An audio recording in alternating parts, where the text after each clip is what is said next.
नमस्कार मंडळी, मी सोनाली तुम्हा सगळ्यांचं आपल्या चॅनलवरती स्वागत करते। इकडे बघू शकता एकदम जाळीदार आणि खुसखुशीत पारंपरिक पद्धतीचे अनारसे बनवलेले आहेत।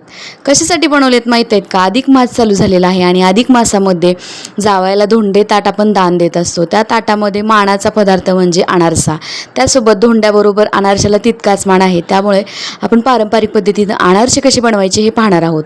तर इकडे मी 3 दिवस तांदूळ भिजवून घेतलेले आहेत आणि थोडेसे सुकवून घेतलेले आहेत। जास्त कोरडेही करायचे नाहीत, ओलसरच आहे ते, फक्त थोडेसे पाणी सगळं निथळून घेतलेलं आहे, कपड्याने शोषून घेतलं आहे। याला लगेच बारीक करून घ्यायचं आहे मिक्सरमधून बारीक करून झाल्यानंतर याला सोजीच्या चाळणीनं चाळायचं आहे, एकदम बारीक पिठाच्या चाळणीनं चाळायचं। पिठाची चाळण चाळून झाल्यानंतर हे बघू शकता आपलं पीठ अशा पद्धतीचं तयार झालेलं आहे। तर पीठ आता मी व्यवस्थित असं मोजून घेणार आहे। पीठ बघू शकता, हातावरती घेतल्यानंतर समजते की पीठ आपलं ओलसरच आहे। तर 2 वाट्या शीग लावून गच्च भरून असं इथं मी पीठ घेतलेलं आहे। हे अनारसे बनवण्याचं एकदम परफेक्ट प्रमाण आहे। तर मी आज तुम्हाला गुळाचे अनारसे कसे बनवायचे पारंपरिक पद्धतीने एकदम परफेक्ट प्रमाणात हे आपल्या या व्हिडिओमध्ये सांगणार आहे।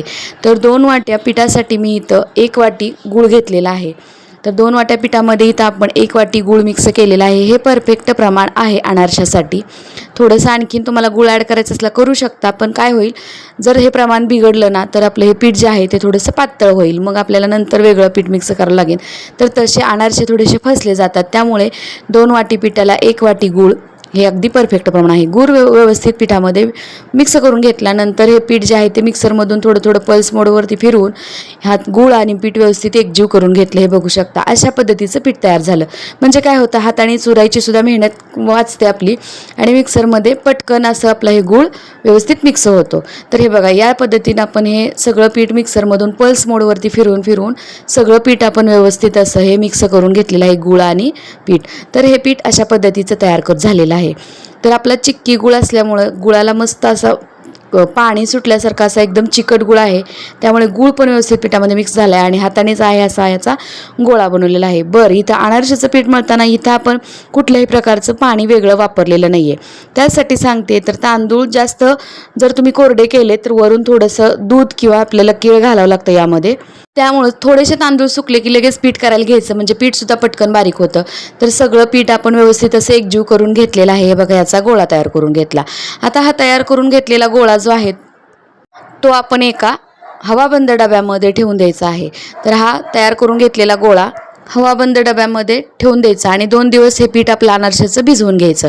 जर आपलं पीठ अनारशाचं कोरडं झालं असेल तर थोडंसं केळ घाला, केळ नसेल तर दूध घालून सुद्धा मळू शकता, पण दूध घालताना सुद्धा थोडं थोडं बेताने घालायचं, म्हणजे कधी कधी काय होतं, दूध जास्त झालं तर पीठ आपलं पातळ होतं। तर हे बघा, 2 दिवसांनी आपण डबा उघडला, मस्त असं पीठ भिजलेलं आहे, खूप छान असं पीठ भिजलं, एकजीव झालं आणि यातला आता एक छोटासा गोळा काढून घेऊया आणि याचे आपण अनारसे थापून घेऊया। तर इथं मी थोडंसं हाताला तेल लावले। तुम्हाला थोडंसं पीठ पातळ झाल्यासारखं वाटते बघा तुम्हाला व्हिडिओमध्ये, पण पीठ अजिबात पातळ झालं नाही, एकदम परफेक्ट प्रमाण आहे। आणि पीठ पातळ झाल्यानंतर काय करायचं गुळाचे अनारसे बनवताना ते सुद्धा व्हिडिओमध्ये मी पुढे सांगणार आहे।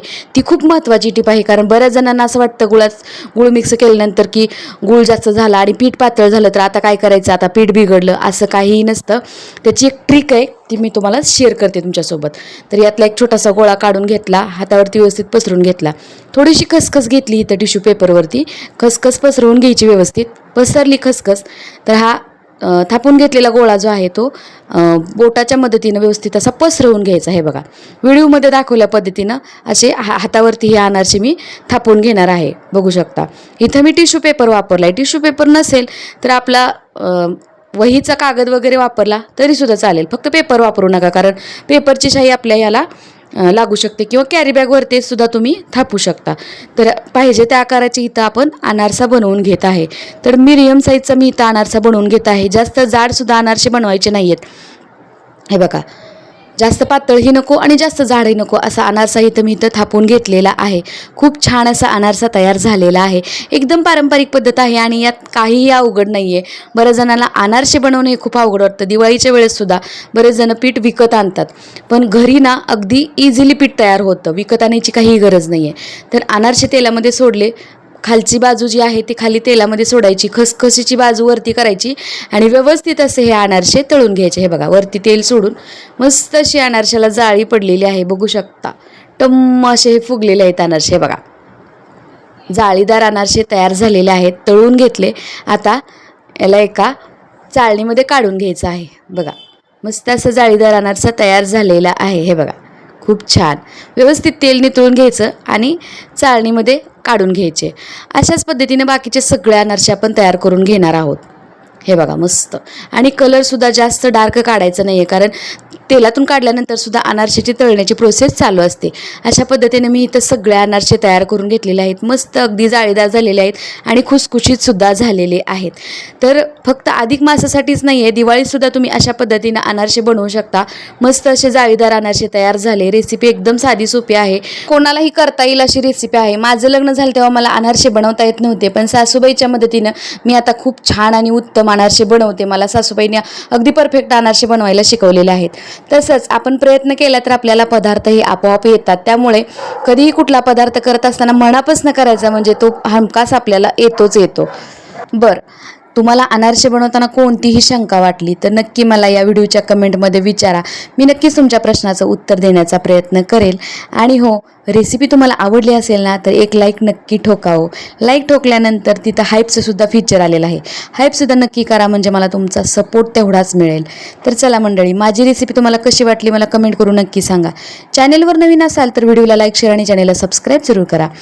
तर मी एक अधिक मासातील मानाची रेसिपी तुमच्यासोबत आज शेअर केलेली आहे. तुम्हाला नक्कीच रेसिपी आवडली. चला आता पुन्हा भेटूया अशाच एका छानशा व्हिडिओसोबत. तोपर्यंत मस्त खा आणि मजेत राहा. व्हिडिओ पाहिल्याबद्दल धन्यवाद.